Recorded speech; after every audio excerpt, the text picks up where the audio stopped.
Salut à toi jeune vidéaste, si tu es là c'est que tu as sûrement déjà entendu des trucs, des phrases du genre je vais y réfléchir ou c'est un petit peu cher pour moi, on va pas pouvoir faire affaire. Donc on les connaît toutes ces petites phrases qui nous freinent, mais aujourd'hui on va changer la donne ensemble. Dans cette vidéo je vais te dévoiler les 12 objections les plus courantes qu'on reçoit tous. Et attention, je ne vais pas juste les lister, sinon ça n'aurait aucun intérêt.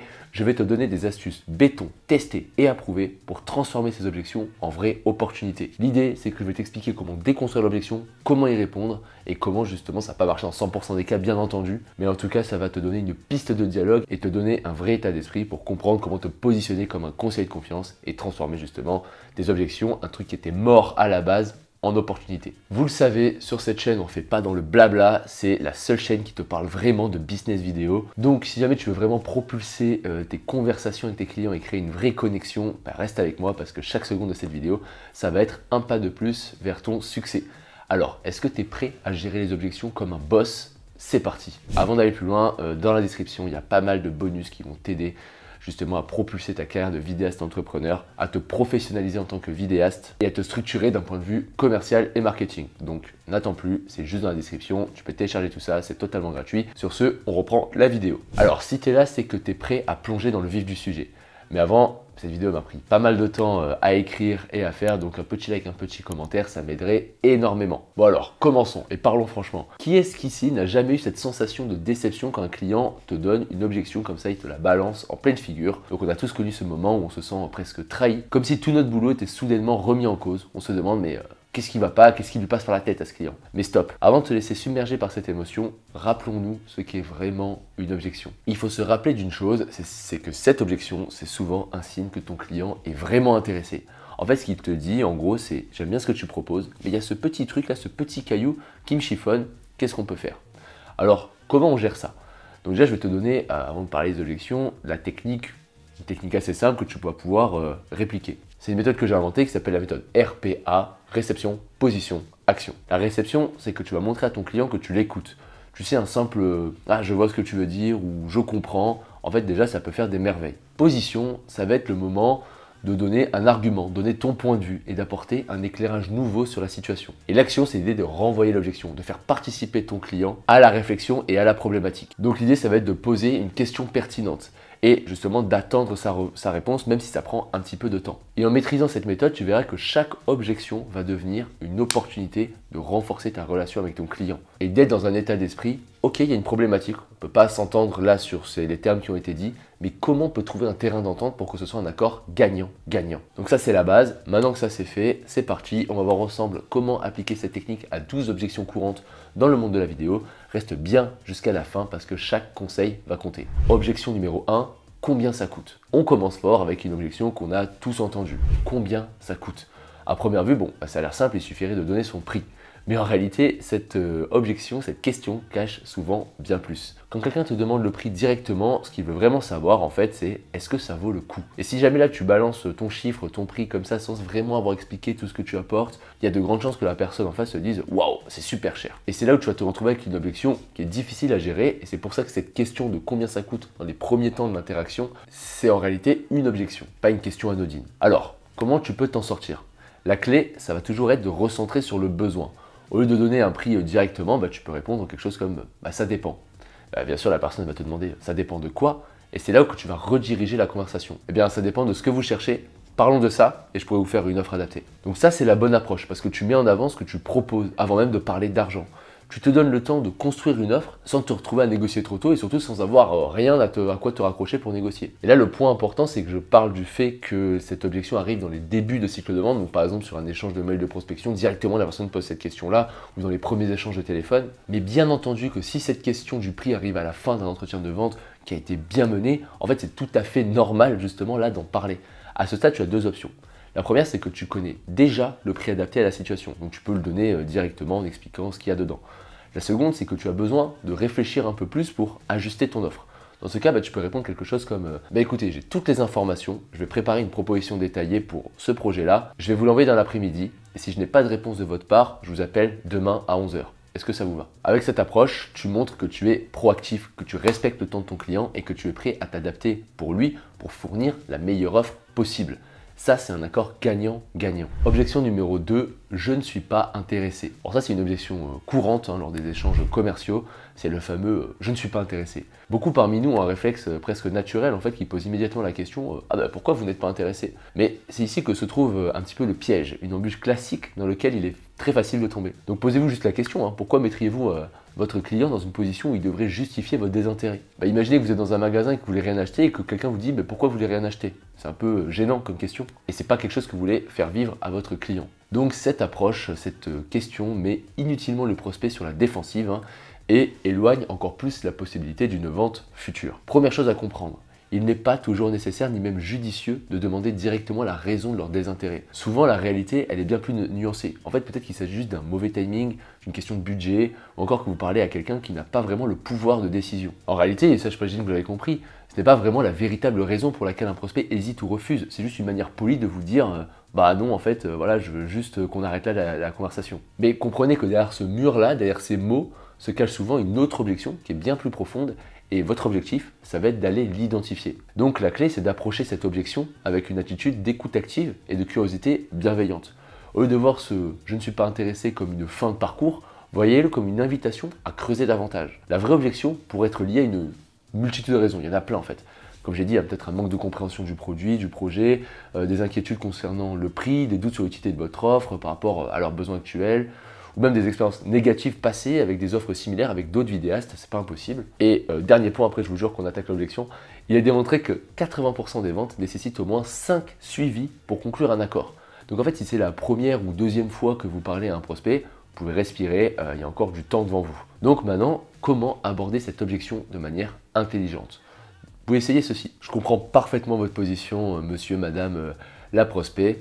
J'aurais juste une dernière question avant de raccrocher. Si jamais un jour vous envisagez de chercher à créer des vidéos professionnelles, pourrais-je être la première personne à qui vous adresser pour avoir au moins un second avis? Et voilà, là vous commencez à préparer le terrain pour un futur business et la plupart du temps, ils seront d'accord. Ils ne vont pas vous dire « Ah non, je veux pas de votre avis ». Et comme ils sont d'accord, là ça va être beaucoup plus simple de rebondir et de planifier un suivi futur dans 1 mois et demi, 2 mois, pour justement dire voilà, à ce moment-là, on peut refaire un petit point, ça prendra 10 minutes, on peut même le faire en vocal, en asynchrone sur WhatsApp, mais comme ça, je serai toujours là dans les parages, et puis un jour peut-être que ce sera le bon moment, et peut-être que vous aurez besoin de moi, et justement, du coup, on n'aura pas perdu le contact. Il y a une autre façon que personnellement, j'apprécie à fond pour gérer ce type d'objection, c'était vraiment ma réponse favorite quand j'étais business développeur, c'est de poser cette question. Donc comme ça, on vous dit je ne suis pas intéressé, et vous dites, avant de raccrocher, que faudrait-il pour que vous commenciez à envisager une autre option, que ce soit une autre société ou à créer des vidéos professionnelles? Et en fait, cette question, elle est extrêmement puissante parce qu'elle n'est pas du tout intrusive et vous essayez pas du tout de forcer la main du prospect. On va un petit peu décanter la question, vous allez voir pourquoi elle est puissante. On commence par dire avant de raccrocher. Donc déjà, ça veut dire que c'est la dernière question. Ensuite, on dit que faudrait-il pour que vous commenciez à envisager? Et remarquez le mot commencer, envisager, le vocabulaire, c'est même pas genre on va créer une prestation, c'est juste qu'est-ce qui pourrait être l'élément déclencheur pour que possiblement vous commenciez à envisager peut-être de faire. Vous ne leur demandez absolument pas de s'engager maintenant, mais tout simplement de réfléchir à ce qui pourrait les inciter à envisager une autre option ou tout simplement envisager de créer des vidéos professionnelles s'ils n'en ont pas déjà fait. Et leur réponse, ça pourrait vraiment vous surprendre. Ils pourraient vous mentionner, je sais pas, une certaine baisse de prix, des fonctionnalités spécifiques ou certains services qu'ils souhaitent en plus et ces informations vont être précieuses. Prenez des notes. Et quand je vous dis une baisse de prix, moi j'ai déjà eu avec cette question quelqu'un qui m'a dit écoutez, nous on a déjà bossé avec une agence de prod, ça a coûté 20 000 €, c'était pour faire une interview sur LinkedIn, on trouve ça vraiment trop cher. Sauf qu'aujourd'hui, les technologies ont avancé. Les personnes en face de vous ne le savent pas parce que la vidéo c'est pas leur zone de génie, elles suivent pas toutes les sorties des canons, je sais pas quoi. Donc pour elles ça coûte 20 000 € et d'un coup vous arrivez et vous dites mais vous savez aujourd'hui, moi je peux vous faire la même prestation pour 2 000, 4 000, 5 000 €. C'est-à-dire peut-être 10 fois moins cher, 5 fois moins cher. Et tout d'un coup, vous voyez qu'il y avait une objection qui en fait n'en était pas vraiment une, c'était une croyance de votre client. Et puis là, vous pouvez la désamorcer très facilement. Mais bref, prenez ces informations, si vous ne pouvez pas y répondre directement, prenez des notes. Et puis tout simplement, lorsque vous allez les relancer plus tard, peut-être dans quelques mois, vous allez pouvoir revenir vers eux en disant voilà, nous avons apporté quelques modifications, nous proposons maintenant tel service ou telle caractéristique que vous avez mentionné la dernière fois, donc j'ai trouvé pertinent de vous en faire mention et ainsi vous allez créer des opportunités pour des ventes futures. Comprenez juste ceci, en fait il est peu probable que là vous réalisiez la vente là maintenant tout de suite. Mais en posant les bonnes questions, en étant à l'écoute, en fait, vous préparez le terrain pour vos futurs suivis. Et c'est comme ça que fonctionne une bonne stratégie de vente, une stratégie de vente efficace. Plutôt que vous sentir démotivé face à une objection comme celle-là, utilisez-la comme un tremplin pour la prochaine étape. L'objection numéro 3, vous êtes trop cher. Quand le client vous dit que votre service de vidéo est trop cher, en fait, ça peut refléter une variété de préoccupations qui va du simple budget limité à vraiment une mécompréhension de la valeur que vous apportez. Cette objection, elle est super courante et surtout si vous proposez justement un service de haute qualité dont fait partie la vidéo. La vidéo, ça coûte de l'argent, c'est cher parce que ça vous demande beaucoup de temps et forcément il y a des gens qui ne vont pas comprendre vraiment la valeur de ce que vous proposez. Ici l'idée c'est vraiment de ne pas justifier votre prix. J'ai vu des trucs sur LinkedIn où je me dis c'est la pire réponse à faire, du genre vous savez la vidéo il y a beaucoup de matériel, la post-production c'est long, c'est technique, vous savez monsieur, quand même ça coûte de l'argent tout ça, je peux pas, moi je suis pas rentable après. Une fois j'ai une personne qui m'a justifié aussi son prix en me disant qu'il payait des taxes à l'État, enfin ça c'est la pire façon de faire, donc ça vous l'oubliez totalement. Mais le défi ça va être de faire comprendre au client la valeur vraiment intrinsèque de ce que vous proposez dans les yeux de votre client. Donc il va falloir recentrer sur la valeur que vous offrez en tant que vidéaste. Et sachez une chose, la valeur que vous offrez, ça réside très peu souvent dans la qualité de la vidéo. Quand je parle de qualité dans vos yeux à vous de vidéaste. Il va falloir aller chercher la valeur dans les yeux de votre client. C'est quoi qui a de la valeur pour lui et comment vous pouvez prouver que vous pouvez apporter ce que lui demande. Ça peut être une certaine réactivité, ça peut être une certaine écoute, ça peut être à l'inverse de dire le projet est en contrôle total. Vous allez récupérer un produit fini et j'ai parfaitement compris les problématiques, vos objectifs et comment les atteindre. En bref, il va falloir dissocier ce qu'on appelle la valeur du coût, du prix. J'ai déjà donné cet exemple qui illustre bien la différence qu'il y a entre la valeur et le prix, le chiffre. Par exemple là j'ai un accordeur de guitare, littéralement je crois que ça coûte 20 balles ça, dans le commerce. Imaginez que je vous vends ça et je vous dis bah non c'est pas 20 balles, c'est 200 balles.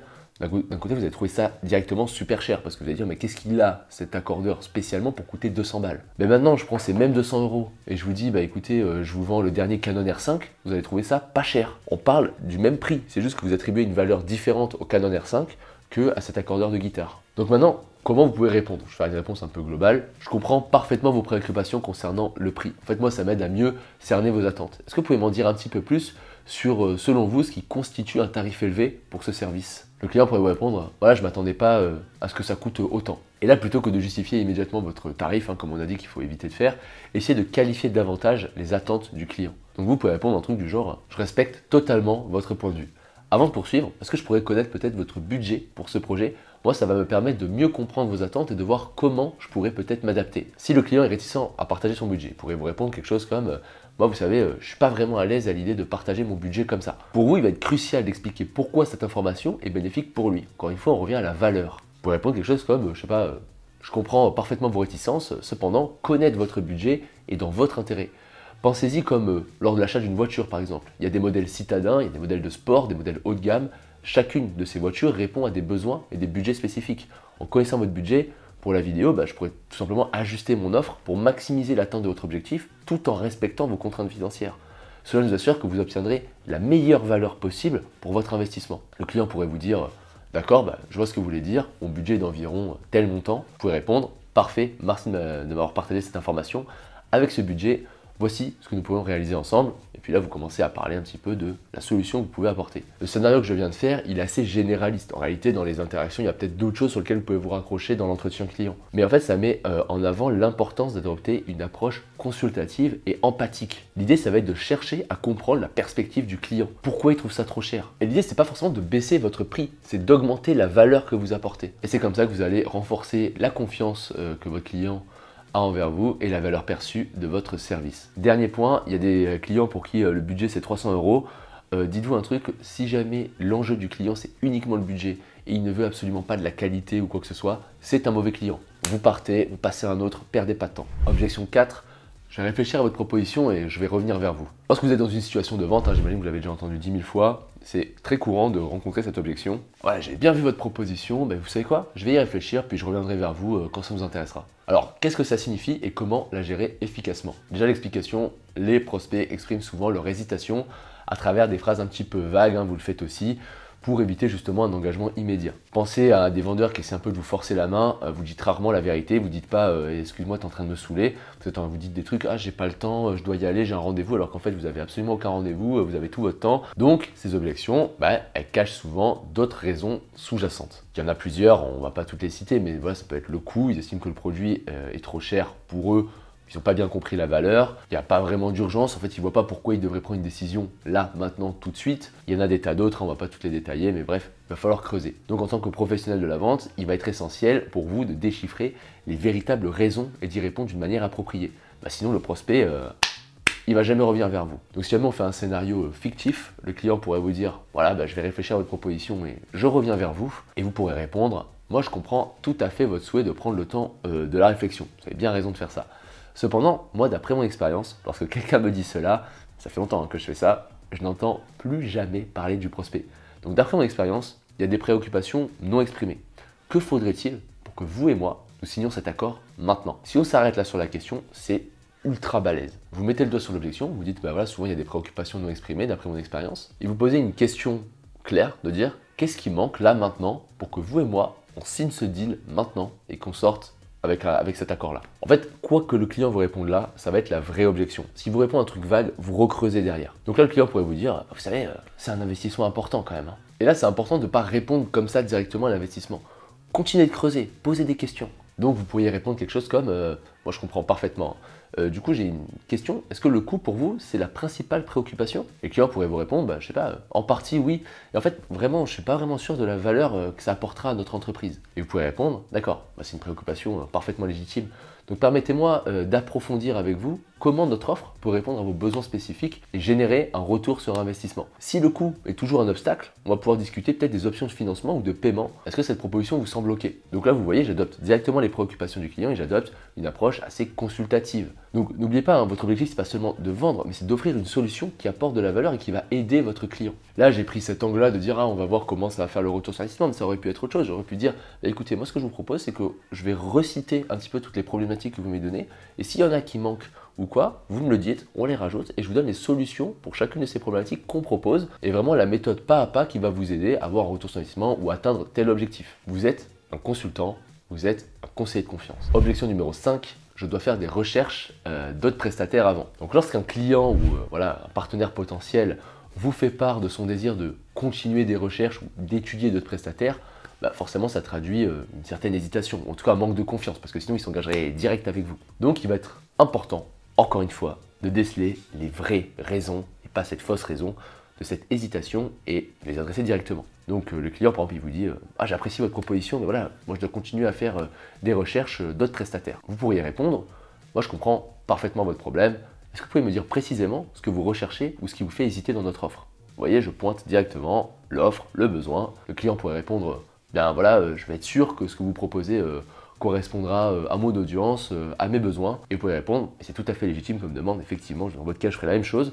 Si je pouvais vous fournir des témoignages clients avec des besoins similaires aux vôtres et qui ont été satisfaits, est-ce que ça vous aiderait à prendre votre décision? Et le client pourrait répondre, oui, ça pourrait m'aider, mais je suis également préoccupé par les conditions en cas d'insatisfaction. Par exemple, j'invente un peu au fur et à mesure. On pourrait répondre, je comprends vos préoccupations, et que diriez-vous si nous commencions par peut-être un petit projet test, un peu moins engageant?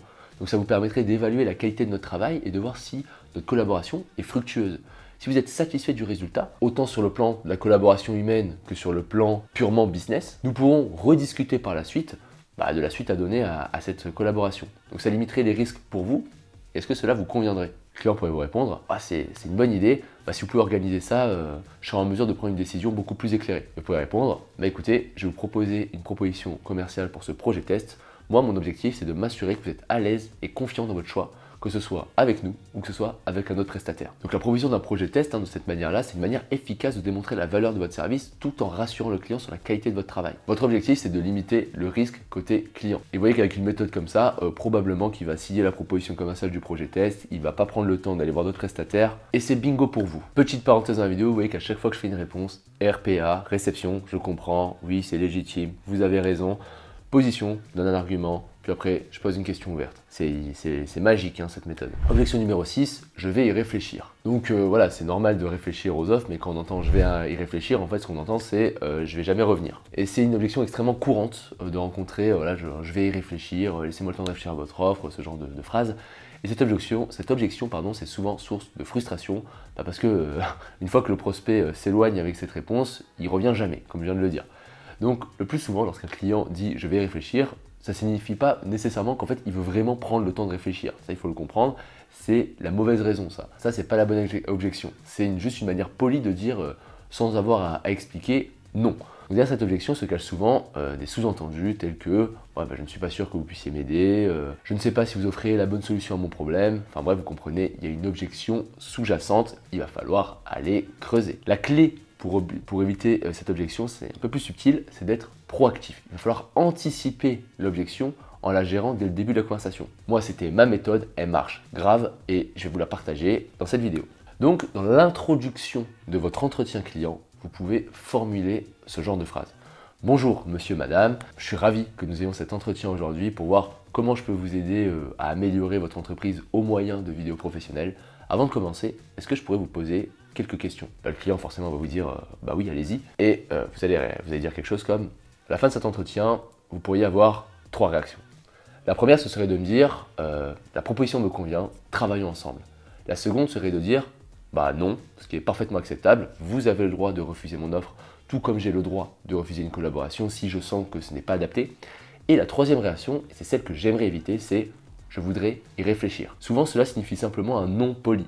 Donc, est-ce qu'on peut convenir, dans un souci d'honnêteté, qu'à la fin de cet entretien, vous me diriez soit un oui, soit un non, mais pas un je veux y réfléchir. Forcément, le client va dire cela me semble juste, et vous pourrez répondre bah, parfait, cela pose les bases d'une bonne communication ouverte et honnête. Commençons l'entretien. En établissant ce cadre dès le début, vous allez éviter d'être confronté à une fin de conversation un petit peu ambiguë comme ça, je vais réfléchir, on ne sait pas trop, ça traîne, et vous pourriez avoir un non. Et ce qui est trop bien quand vous avez un non, c'est que vous allez pouvoir creuser sur pourquoi il y a un non et comment on peut mettre les bases d'une discussion pour trouver le moyen de répondre à pourquoi il dit non en fait. Donc il y a des cas effectivement les personnes disent non, vous n'êtes juste pas la bonne personne pour les aider, et il va falloir être ok et le dire et être honnête. Mais parfois ces non, c'est des trucs en fait que vous pouvez régler. Et là il va falloir pouvoir discuter avec le client. Et le non, ce sera sûrement une des autres objections qu'on a traitées dans cette vidéo, donc je vous laisserai vous y rattacher. Objection numéro 7, envoyez-moi plus d'informations. Lorsqu'un client potentiel vous dit bah voilà, envoyez-moi plus d'informations, en fait souvent ça signifie qu'il n'est pas vraiment encore convaincu, que vous n'avez pas bien démontré la valeur de votre offre et qui veut éviter de prendre une décision maintenant.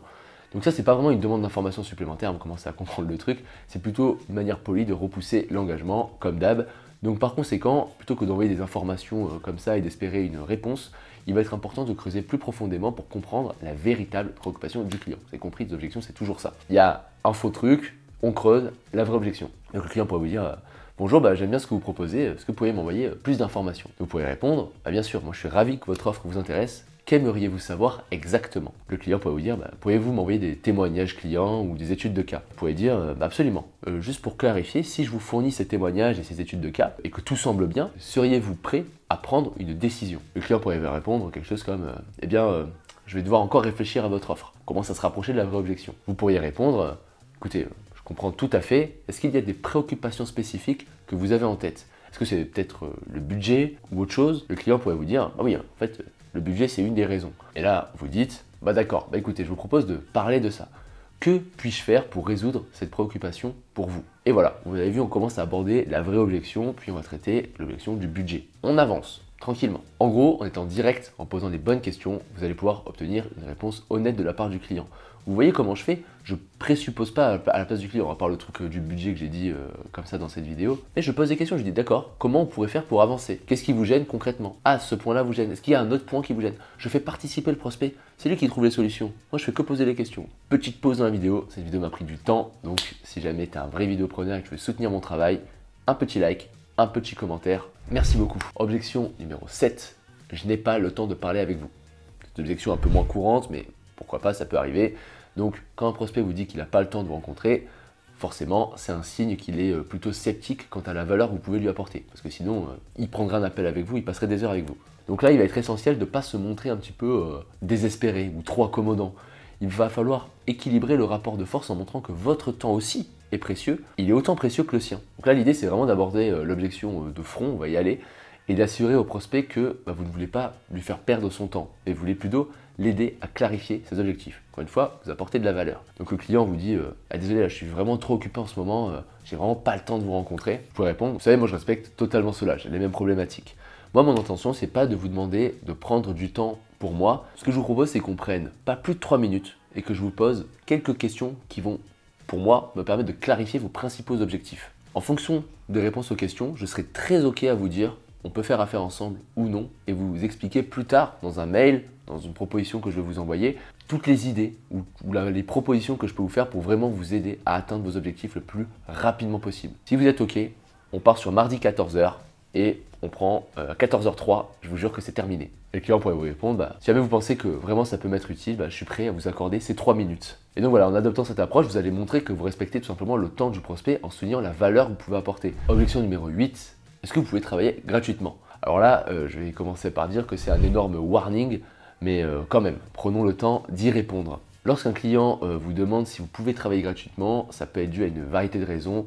Une principale, c'est quand même le scepticisme quant à la valeur que vous pouvez apporter, parce que bizarrement, c'est une objection qui n'existe quasiment pas quand on est une agence bien établie. Mais souvent, les entreprises peut-être qui débutent et qui voient un petit vidéaste qui est solo, ils peuvent poser la question, et certains vont même vont vraiment vouloir abuser, ils savent très bien qu'ils peuvent vous payer, mais ils veulent tenter de négocier parce que malheureusement, dans les métiers créatifs, dans les métiers de l'image, il y a beaucoup de gens qui rentrent par le côté créatif, non pas par le côté vente, et qui n'ont pas forcément les réponses, et qui peuvent se faire avoir. Donc, il va être essentiel de traiter cette objection avec tact et respect, tout en valorisant votre propre travail et vos compétences. Et plutôt que de répondre directement à un non, l'utilisation de métaphores, de questions redirigeantes peut vous aider à éclaircir le point de vue du client tout en mettant en lumière l'absurdité un petit peu de la demande. Donc, premier cas de figure, souvent les clients ne vous demandent pas directement de travailler gratuitement. Ils restent très flous sur le fait qu'ils vont vous payer.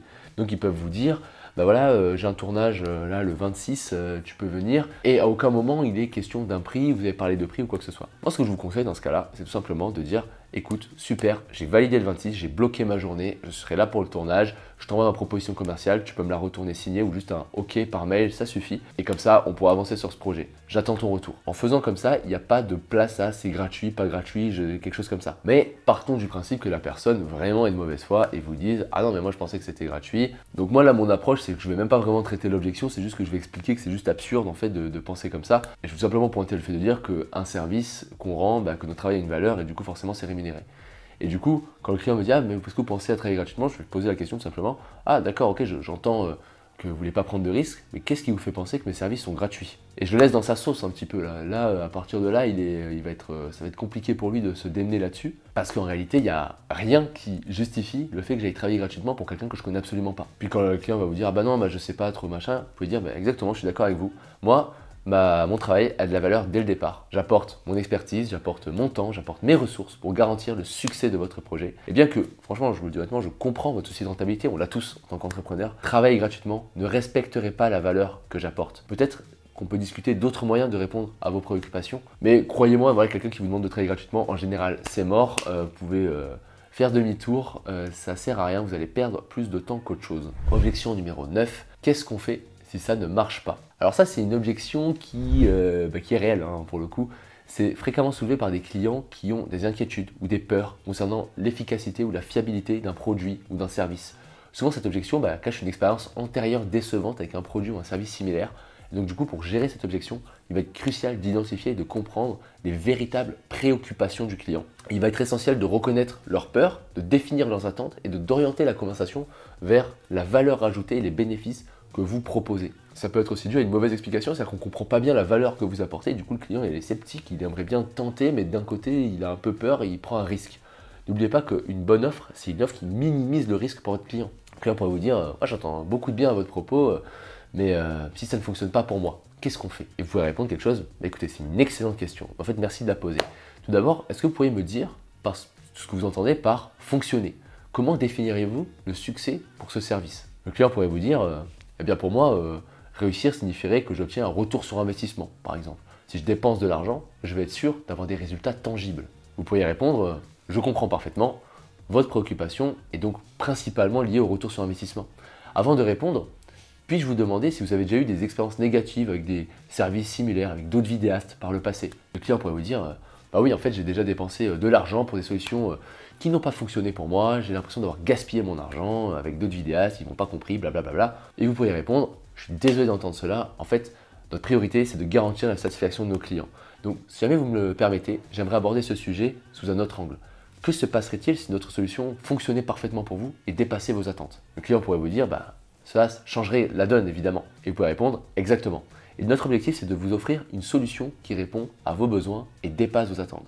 Nous sommes confiants dans la valeur de notre offre, nous sommes confiants dans la valeur de nos vidéos, mais nous comprenons vos inquiétudes. Et c'est pourquoi nous offrons une certaine garantie, un support, une période d'essai, un projet test. Et nous serons là pour vous soutenir à chaque étape. Et l'idée là, c'est, quel que soit ce que vous proposez ici, c'est de proposer une solution en prenant en compte l'inquiétude, en disant, bah, écoutez, je comprends tout à fait, faisons un petit projet test qui n'est pas cher du tout, vous prenez aucun risque avec ça, et bah, on va bien l'analyser, on va bien vous accompagner, et vous allez voir comment on travaille, et en espérant, et moi j'en suis certain, qu'on va vous faire passer un bon moment, vous allez avoir une très bonne expérience, et vous allez vouloir passer à la collaboration supérieure. On va faire un rétro-planning, on va faire des rendez-vous feedback, on va voir comment ça a fonctionné, on va itérer. L'idée, c'est de construire une vraie relation sur le long terme. Est-ce que ça vous va, monsieur le client? Encore une fois, avec toutes les objections, c'est un peu pareil, parce que vous pointez tout simplement la problématique, vous creusez et vous arrivez à la vraie objection, puis vous traitez la vraie objection en proposant une solution adaptée. Objection numéro 10, envoyez-moi un devis, puis je verrai plus tard. Donc lorsqu'un client vous dit mettez-moi ça dans un devis et voilà, envoyez-le-moi, ça peut signifier plusieurs choses. Souvent, c'est juste une manière polie de se débarrasser de vous. Parfois, ça peut être autre chose. C'est quelqu'un qui veut comparer les prix. Il veut réfléchir et juste comparer les prix de différents prestataires. Quoi qu'il en soit, vous, en tant que vidéaste, en tant que vidéopreneur, vous devez clarifier l'intention du client. Donc, il est essentiel de ne pas juste envoyer une proposition comme ça, sans avoir une compréhension claire de l'issue. Donc, la clé, ça va être de poser des questions, encore une fois, pour qualifier et déterminer si le client est sérieux ou s'il utilise juste une objection pour différer la décision ou pour vous comparer. Dans l'idée, vous ne voulez pas être comparé parce que quand il y a plein de devis comme ça côte à côte, la seule chose qu'on peut comparer, c'est le prix. Donc il va falloir creuser. Donc le client vous dit mettez-moi ça dans un devis et envoyez-le-moi. Vous dites absolument. En fait, je serais ravi de le faire et je vais le faire juste après. Juste avant de le faire, basé sur ce que nous avons dit jusqu'à présent, est-ce que la solution qu'on a proposée vous semble pertinente et que c'est une solution que vous pourriez choisir? Le client pourrait vous dire bah en fait moi je vais être clair avec vous, j'envisage de parler à d'autres prestataires pour comparer les prix. Vous pourriez répondre je comprends tout à fait. Comment notre proposition se compare-t-elle aux autres devis que vous avez reçus jusqu'à présent? Le client pourrait vous répondre, bah en fait, je n'ai pas encore parlé à d'autres prestataires, mais je veux m'assurer que j'obtienne la meilleure offre. Je comprends parfaitement, faire le bon choix, c'est essentiel. Donc, basé sur le prix que je vous ai donné jusqu'à présent, basé sur l'offre et tout ce qu'on a discuté, est-ce que ça semble déjà correspondre à votre budget et à vos attentes? Le client pourrait vous dire, bah, c'est un peu plus que ce que j'avais en tête, c'était un peu trop cher par rapport à ce que j'avais en tête. Et il pourrait répondre, je vois. Et si jamais là, je vous envoie un devis et que vous aimez ce que vous voyez, ou une proposition commerciale, ce qui est mieux d'ailleurs. Quelle serait la prochaine étape? Le client pourrait vous dire, bah, je discuterai je sais pas, avec mon équipe et je reviendrai vers vous. Vous pourriez répondre, parfait, bah, écoutez, je vais préparer ma proposition commerciale pour vous. Juste avant toute chose, assurons-nous de fixer une date pour justement faire un peu un suivi de tout ça et discuter de toutes les questions, les préoccupations que vous allez pouvoir avoir après avoir examiné le devis. Est-ce que ça vous semble pertinent, monsieur le client ou madame la cliente? Donc là, je fais des trucs un peu généraux comme ça, mais l'idée, c'est encore une fois de creuser et d'aller qualifier en fait, c'est quoi une bonne offre pour vous, monsieur le client? Il y a une autre question que je posais qui est un peu plus directe, peut-être un peu plus difficile à poser, c'est de dire qu'est-ce qui vous empêche de signer ce devis-là maintenant et de même pas aller voir d'autres prestataires? Qu'est-ce qui manque à la proposition pour que vraiment vous vous dites inutile d'aller voir d'autres prestataires? Vous pouvez poser la question à votre client et vous creusez sur les réponses qu'il vous donne. Objection 11, j'ai déjà eu une mauvaise expérience par le passé. Encore une fois, des objections qui peuvent arriver mais qui sont beaucoup plus rares. Donc chaque fois qu'un prospect mentionne une mauvaise expérience par le passé, ça ne signifie pas vraiment qu'il n'est pas intéressé par votre offre. En fait, c'est le contraire total. Ça signifie qu'il a reconnu un besoin ou un problème et qu'il a déjà essayé de le résoudre en investissant dans une solution vidéo professionnelle. Cette objection, c'est en réalité une invitation à creuser plus profondément pour comprendre ce qui n'a pas fonctionné pour eux par le passé et justement comment vous pourriez fournir, vous, une meilleure solution, en tout cas être une bonne alternative. Donc le client peut vous dire, moi j'hésite vraiment à faire de la vidéo parce que moi j'ai déjà travaillé avec un autre vidéaste, avec une autre agence et j'ai eu une mauvaise expérience avec un service similaire et vraiment ça m'a passé l'envie de continuer. Vous pourriez répondre, je suis vraiment désolé d'apprendre ça, est-ce que vous pourriez me dire ce qui vous a le plus frustré avec le service précédent? Le client pourrait vous dire, ils m'ont promis un résultat en une semaine et en fait finalement ça a pris 3 semaines, voilà, les deadlines n'ont pas été respectés. Depuis, ils ont facturé des frais supplémentaires pour chaque petite modification, c'était pas vraiment dit, pas vraiment clair, c'était vraiment très ennuyeux. Et vous pouvez répondre, moi je comprends votre préoccupation. Toutefois, est-ce que vous avez toujours besoin d'une solution par rapport à la problématique, par rapport au pourquoi vous avez fait appel à cette agence. Le client pourrait vous dire, bah oui, j'ai toujours besoin de solutions, mais voilà, je suis réticent en fait à faire la même erreur. Et vous pouvez répondre, bah, que diriez-vous en fait si tout de suite on établissait un cadre de travail clair dès le départ? De plus, je vais m'engager vraiment verbalement et à l'écrit à respecter le délai convenu et pour chaque jour de retard, je vous offrirai une réduction de 10% sur le coût total. Est-ce que ça vous semblerait plus rassurant? Et le client vous dirait, bah absolument, c'est génial, trop bien, je suis prêt à essayer de nouveau. Vous pouvez répondre, parfait, travaillons ensemble pour vous offrir la meilleure expérience possible cette fois-ci. Et vous voyez là, il y a une opportunité, donc je vous offre le truc des 10% par jour de retard, mais vous savez que vous n'allez pas avoir de jour de retard. Donc à partir de là, c'est juste, vous pouvez faire une garantie de malade mental, parce que vous savez que vous allez respecter les délais. Vous êtes un vrai vidéopreneur, il y aura un rétro-planning, ça va être respecté, vous êtes un pro. Objection numéro 12, est-ce que vous pouvez commencer la prestation et je vous paierai plus tard, quand j'aurai de l'argent? Encore une fois, lorsqu'un client vous demande de travailler gratuitement, c'est un gros warning. Donc souvent c'est lié à des préoccupations par rapport à la valeur ou vraiment juste ils n'ont pas fait leur levée de fonds là et ils ont besoin de faire la levée de fonds pour vous payer et ils pensent que c'est un deal fair pour vous. Il faut rappeler une chose, l'urgence de votre client, c'est pas votre urgence. Donc en fait si le client il est dans l'urgence, il va falloir trouver un moyen de vous arranger, mais il va falloir trouver un accord gagnant-gagnant.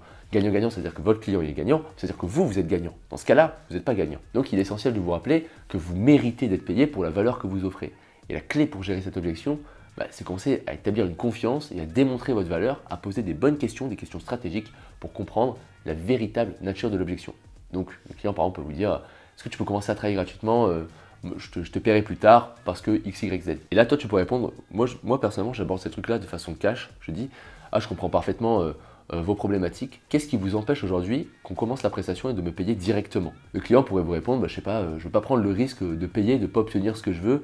Moi j'ai déjà eu des mauvaises expériences par le passé, vis-à-vis de ça on m'a pas bien livré, voilà, donc je veux te payer après. Et vous pourriez répondre, moi je suis désolé d'entendre cela et je comprends parfaitement vos préoccupations, mais tout comme vous n'iriez pas dans un restaurant, mangeriez et décideriez de payer seulement si vous êtes satisfait après quelques jours et si vous avez apprécié le repas, il est important pour moi d'être rémunéré pour le travail que je fais, et cependant, moi je suis sûr de la valeur que je peux vous apporter. Que diriez-vous si nous établissions un cadre clair dès le départ de ce que vous attendez et délivrable, et cela vous donnera les bases justement que vous investissez dans quelque chose de concret. Que pensez-vous de discuter de ce cadre? Le client pourrait répondre, voilà, cela semble raisonnable, allez, on va dire qu'il est un peu relou, je suis toujours un peu hésitant.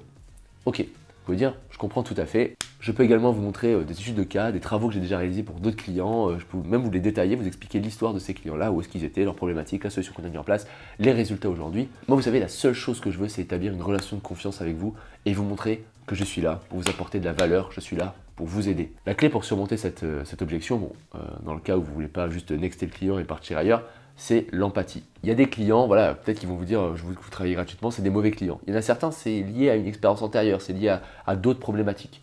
Vous pouvez commencer à traiter l'objection, voir un petit peu vers où il va et creuser un petit peu là-dessus. Mais vous l'avez vu, les objections, le traitement des objections, c'est avant tout de l'empathie, c'est avant tout de se mettre à la place de votre client et se dire ok, je comprends ce petit truc, comment on peut le régler pour qu'on avance tous les deux, qu'on avance ensemble. Dans la description, encore une fois, vous pouvez trouver des tas de documents qui vont vous aider à construire votre système commercial pour votre agence de production vidéo. Sur ce, moi je vous laisse là, je vous dis à bientôt et bon courage dans vos projets.